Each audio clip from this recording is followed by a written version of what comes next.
Hello, everyone. How are you? So glad to have you on this episode of A Mother's Perspective.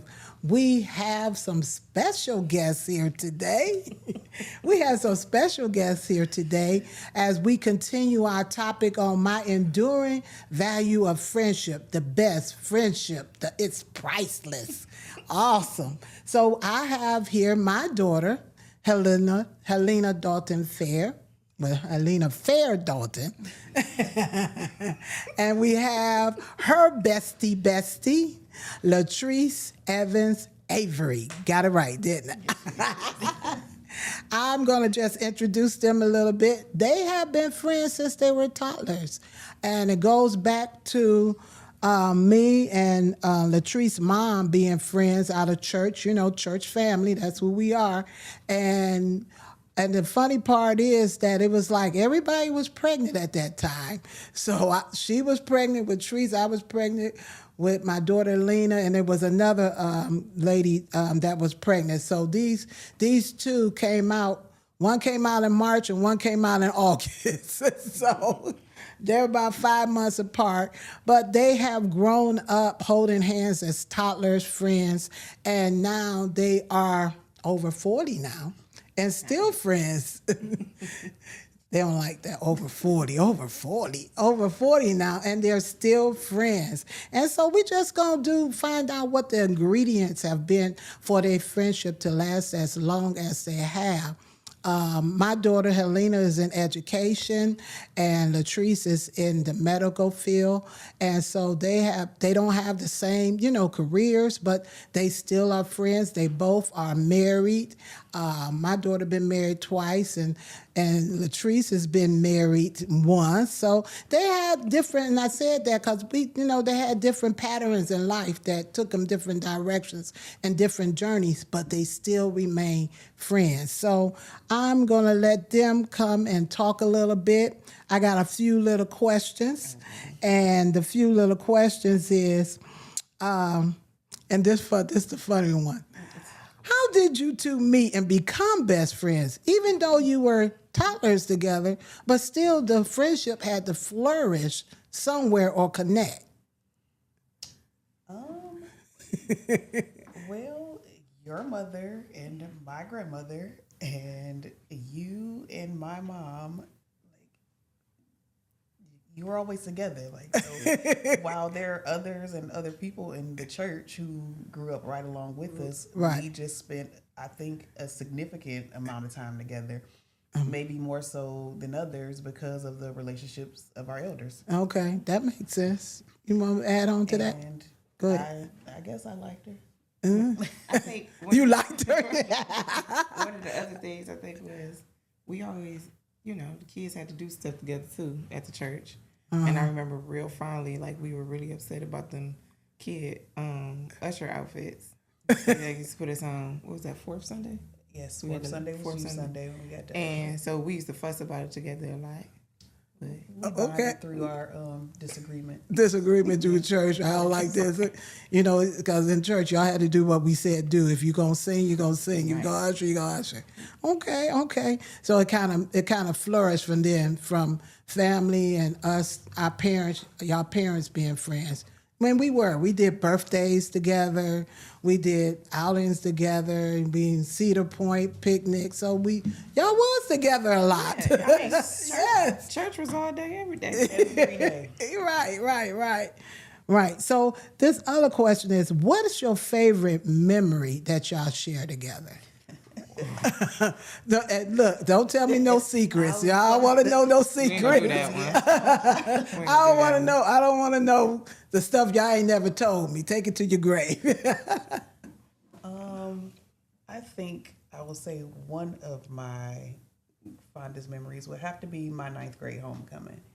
My ninth grade homecoming, first of all, I don't know where Lena got these contacts from, but Lena had, I think, the corner store or something. So she got these contacts. I laid across the bed. It probably took us longer for her to get those contacts in my eyes. Mind you, I'm blind as a bat, can't see.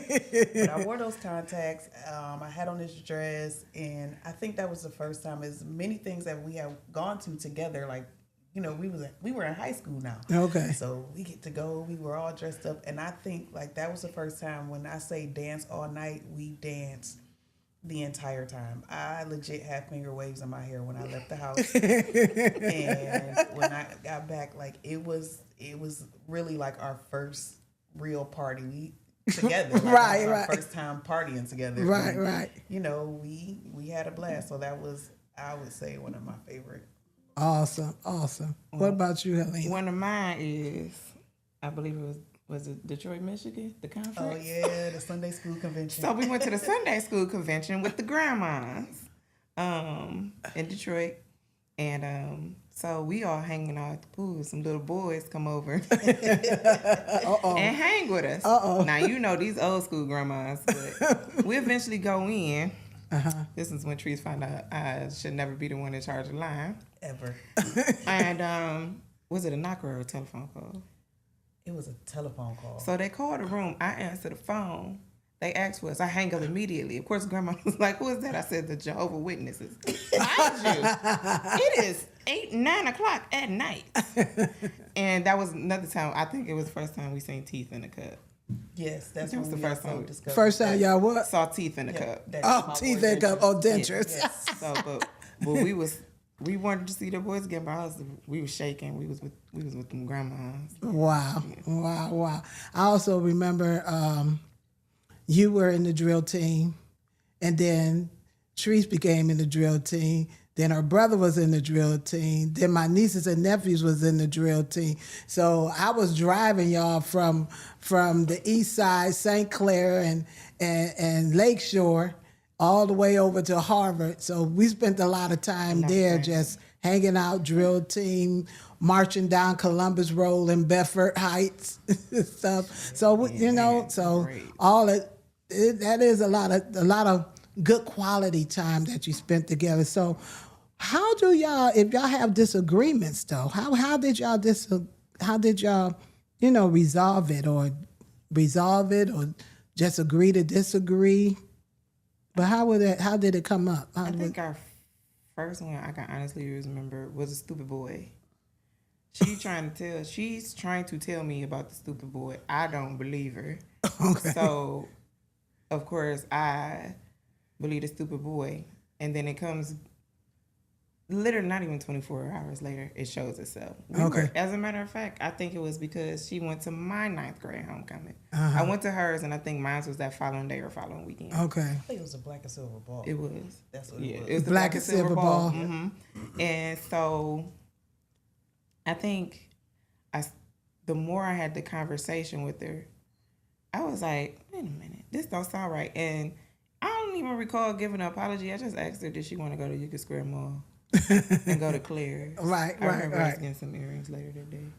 So But that was the our first disagreement y'all had didn't like break up your friendship. It just made it stronger because now you realize that she was looking out for your best interest. Right. You I know? don't think that we really disagree though. Like we don't really have fallouts. Lena's not confrontational, and I'm with all the smoke all the time.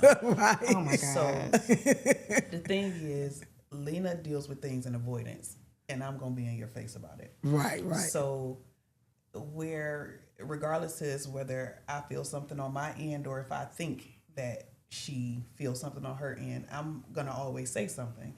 And regardless to what the situation is, I just feel like it's gonna be what it's gonna be. I tell her all the time, you teach people how to treat you. What you allow will continue. You're allowed to say no. Just, the things. And I think that's one of the reasons why our relationship works, because she's her and I'm me. But what she doesn't always display or what she doesn't always have, I can give her that. And vice versa. Right. Because sometimes I need to chill. Right. Or sometimes she'll be that voice of reason, give it a minute. So when we do, or I would just say, at least on my end for the most part, if I say, well, hey, I didn't like this, that, and the third, or you did this, or why did you do it? And I'm an open book, but I also don't wear my feelings on my sleeve. Okay. You're allowed, like whatever I come to you with, however you feel about it, whatever you give me back, or even if I'm going to say something and I feel like it may be offensive, I'm always going to start with, hey, Now, if you come out of a box, that's just what I have to deal with because I know how I am about Right. certain things. Right, Like if I right. want to say I hate Lizzie's hair or I think that you know what I'm saying? Yeah. I mean, not that I've said anything, but Right, just right. to throw out something. I'm always going to preface it with, I understand if you feel it offensive, but I'm going to say it, and not because let's just say I do hate Lizzie here, and it's something that's not something that I need to bring to her attention. It's not important. Right. If I'm going to do something that could possibly be offensive, it's because there's a need there, or I feel like there's an issue there, or that it's just that important that it needs to be either addressed, talked about, or hey, did you recognize this? Do you Right. see this? That's good.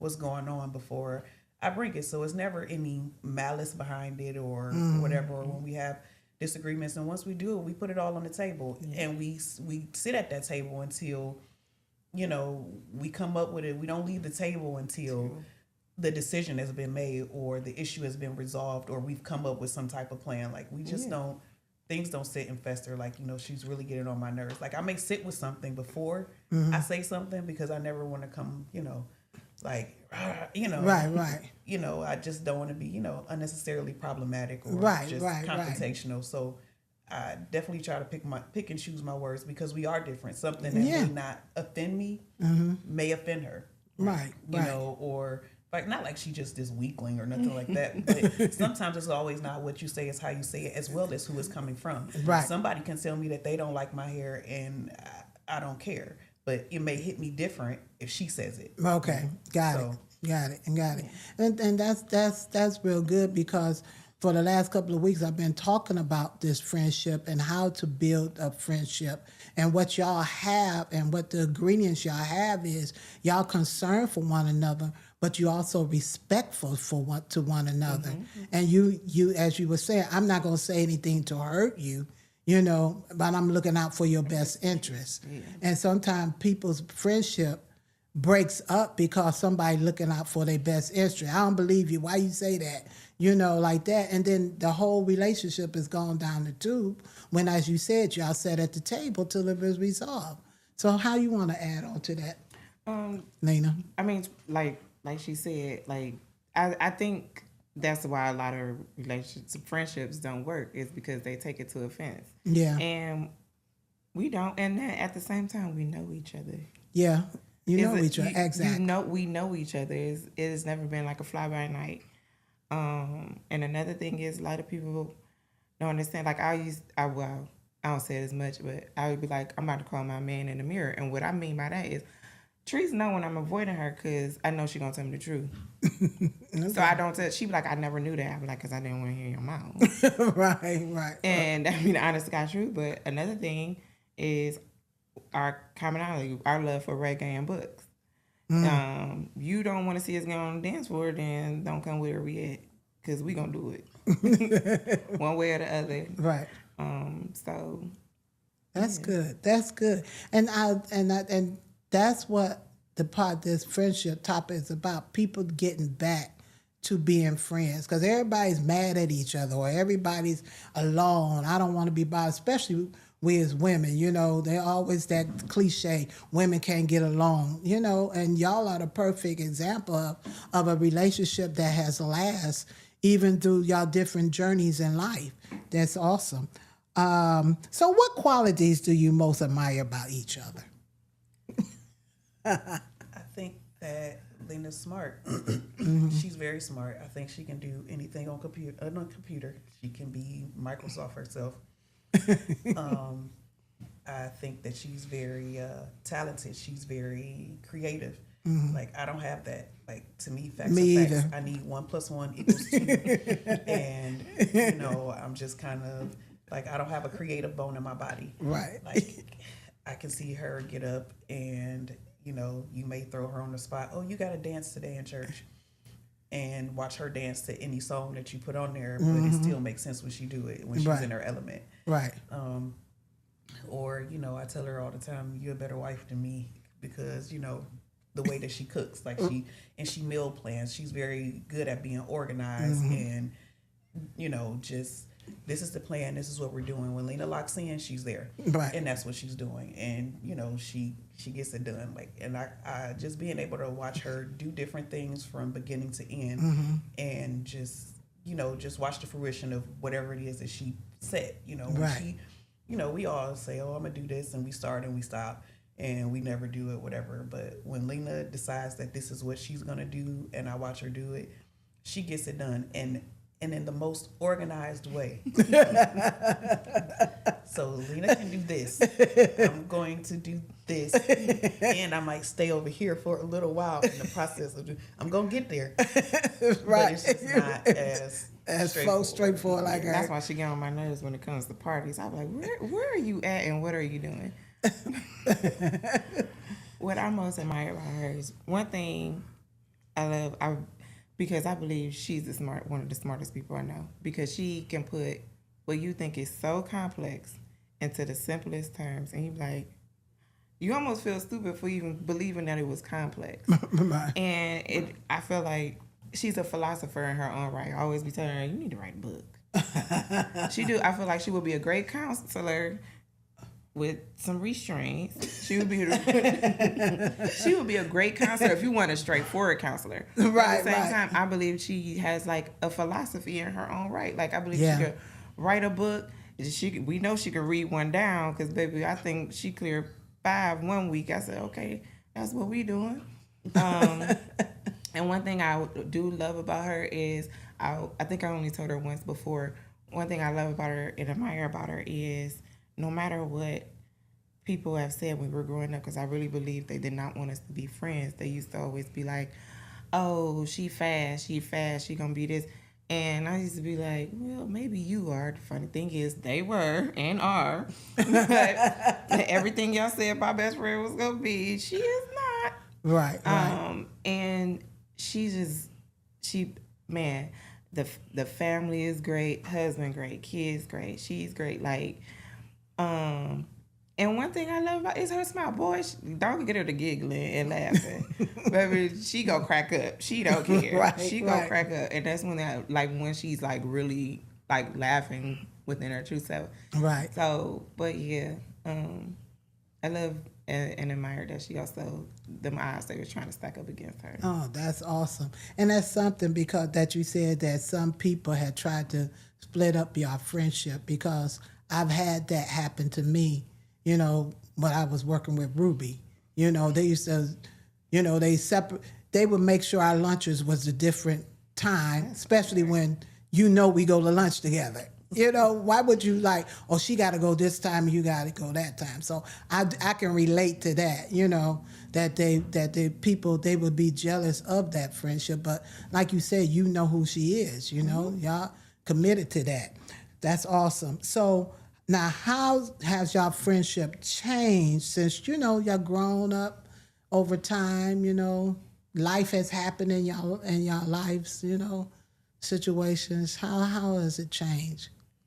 I can tell you one thing, y'all more committed to one another than I've seen, because y'all really, really hang on. Y'all really connect. If you going through it, she going through a situation, you jump in. If you going through a situation, she jump in, And y'all say, forget husbands, kids, everybody. I'm going to be with my friend, Because that's something that you always tell me, like during Christmas.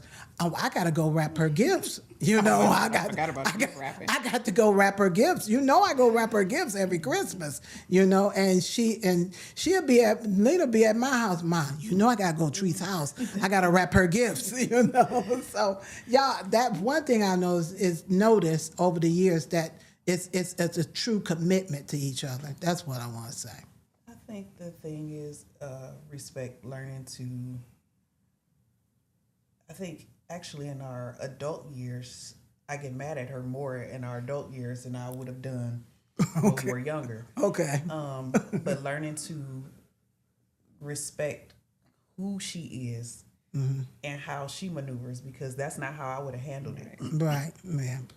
And it's never, most of the time, it's not so much as being, sometimes I could be mad at her or upset with her, but it would be more so, why didn't you say such and such and such and such, or why didn't you do, or why didn't you? Sometimes I think that I mean, and this is the same issue I have with my husband. I don't feel like you're defending yourself well enough. I don't feel like you're advocating for yourself well enough. I don't feel like you're doing your boundaries well enough.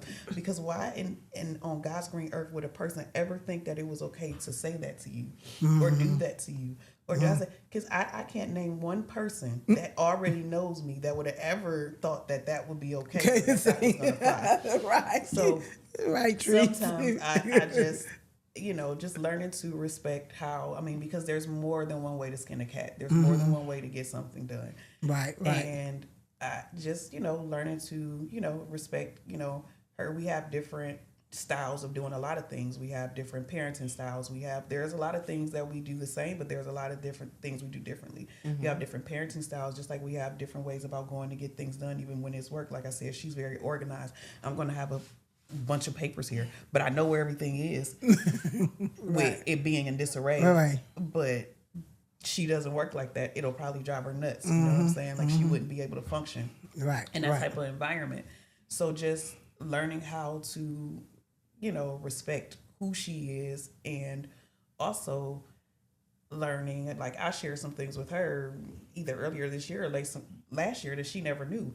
So also when you start talking, you also find out not just how she is, but why she is. Okay. That's good.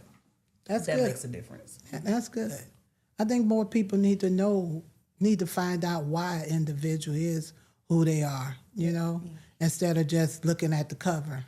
Let's dig deeper, peel the onion apart, peel it back. Yes, for a long time, just like, she mentioned people not wanting us to be friends because Lena always came off as the quiet or the good kid. Yeah, the good kid, the goody two shoes. Always the outspoken. I was always loud and outspoken. And it is what it is. But the whole thing is there's always a why behind everything. Exactly. So nobody was ever interested in the why. They just knew that this was. And some things are just characteristics. They just are what they are. But some things were not. But at the end of the day, everything shapes who you are. Yeah. Every experience. Yeah, every experience. So the way you move about the cabin afterwards is a result of, whatever happened previously. So while I may not like that she always wears, I don't know, red lipstick or something like that, it may be a reason why she always wears red lipstick. So rather than, sometimes you just need to ask why. Yeah. You want to add anything to that? I can say, like, at the same time, when you grow up and become an adult, everything changes. When you're a child, you got free time. Teenager, you can move about how you want to, with permission, of course. So, but as an adult, you take on responsibilities. You take on this, and you mature within yourself as an individual. And when you do that, you learn some things about yourself, and you learn some things about your friend. And like Tree said earlier, like, she doesn't wear her feelings on her sleeves. So we just talked, I want to say maybe 3 weeks ago, where I'm thinking she's okay. My friend was not okay. Yeah. But I missed the mark because, like, she's like, you cry in front of her, she gonna ask you, like, you want something to eat? Like, she's not gonna, like, you cry in front of her, she don't know what to do with it. Don't cry in front of her. Because I was like, she about to offer me some toothpaste in a minute. Like, she don't know what to do with it. But like I said, I missed the mark. And that was one of the learning points, the growing points for us. And like I said, she was honest. When I asked, I said, you better be ready for this answer. So I know y'all traveled together before too with your husbands and stuff. Have y'all ever traveled just y'all two? Never. No. Y'all need to do that. I don't know. I just, that was one of my questions. But who's gonna drive? Who gonna drive? Cause neither one of y'all like to drive. I absolutely do not. I hate it. Oh Lord. I did not get married to drive. I drive as little as possible. I hate it. I didn't know you didn't like to drive I don't either. like to drive. I can't see at night. Okay. So we definitely ain't going nowhere. Y'all ain't going nowhere. So husbands got to go because they got to drive. We're going to spend money on Ubers. That's all I got. Yeah, we better go somewhere where we can go Uber. Awesome. Or it's walkable. Okay, well, I learned something today. I didn't know you didn't like to drive. I knew she didn't like to drive. Oh, my goodness. That's why my lease is always up under my miles, because I drive as least as possible. I take Junior, the kids back and forth to practice, the little things, but you want me to drive? That ain't gonna happen. If I got to go to the Great Northern Mall, I'm calling my mama. I ain't driving. Neither one of my kids like to drive, and you don't either. Okay, well, the last question, we're going to wrap it up. What is the secret to maintaining a strong friendship? What do y'all believe that is? I know some people always think it's like the everyday calls and spending time every day. It's not. It's not. I think it's the honesty. Like, you have to just be genuine. And if it's genuine, then I can almost accept anything from you. You coming to me about anything. If you say, hey, that's really not a good look for you. Like, sweetheart, your slip showing. You need to tighten up. You need to get it together. I can take it from you because you've already shown me that you have my best interest at heart. Yeah. So once you've determined that and you know who this person is, even though it may not always be what you want to hear or what you want to do, you always consider. I say anytime anybody's telling me something, I'm always going to consider the source. Right.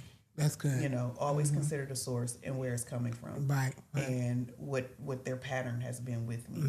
So regardless of how hard it is or how off-putting it may be in that moment, if you could sit with it and you say, hey, that's coming from her.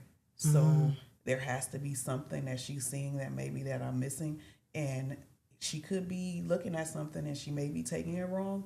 But even then, for her to say something, it wasn't, it was out of concern or out of love. Yeah. So at the end of the day, as long as you can be honest with what's going on and how you feel about things, because, just liking each other and going out and music, that's the easy part. You can do that with anybody. You can do that with a coworker. Right. But, you also got to have your friend that that you can call and that you can talk to about the hard stuff, or somebody that that's in your corner, or somebody, yeah, we can party, we can go here, we can go out to eat, but can you pray for me?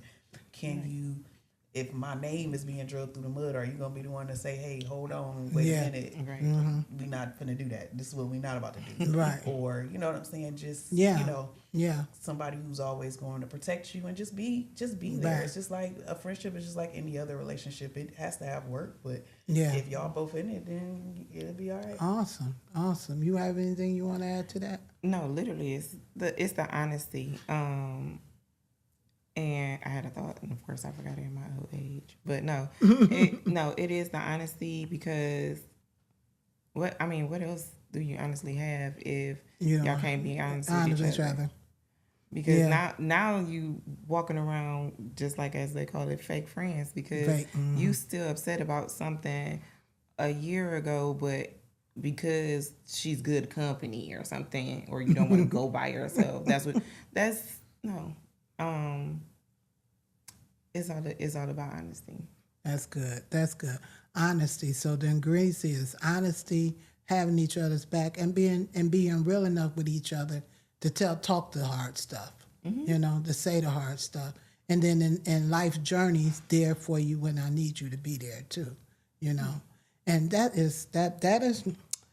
is awesome. I think we have found out some great information on how to be a good friend and to work on it. It takes work, just as Tree said, it takes work. And every time something happens or you disagree, don't mean, hey, I'm done with you, let's go back, let's peel back the onion, see what happened, and then go from there so we can continue to build, because a lot of time people just throw the whole relationship out. Sometimes you gotta decide who's worth it, because everybody ain't worth it. That's true. Sometimes it is. Like I just told Lena yesterday, I said the older I get, the more that I find like nothing about my quality of life is going to change if I never speak to you again. Yeah. And before I let you get my blood pressure up, I don't have the time to the mental fortitude, the mental capacity, anything to be. Real life is happening every day. And sometimes, but again, that's the decision you got to make. Okay, that's it. Exactly. That's why I was telling one of my friends today. I'm not gonna let people get me upset. I don't care what area of life you in, from family to church to work. I'm a chill, and I told him, I said, God has given me a blessed mechanism in my body to let me be at peace. So if hey, if you want to be upset about it, okay, but I'm cool, And just like that, and my friend was like, Teresa, like, I'm not gonna let you do that. Okay. Right. All right. Well, we're gonna end here. Thank y'all so much for coming. Love you both. Love you. And I am Dr. Yolonda Butler.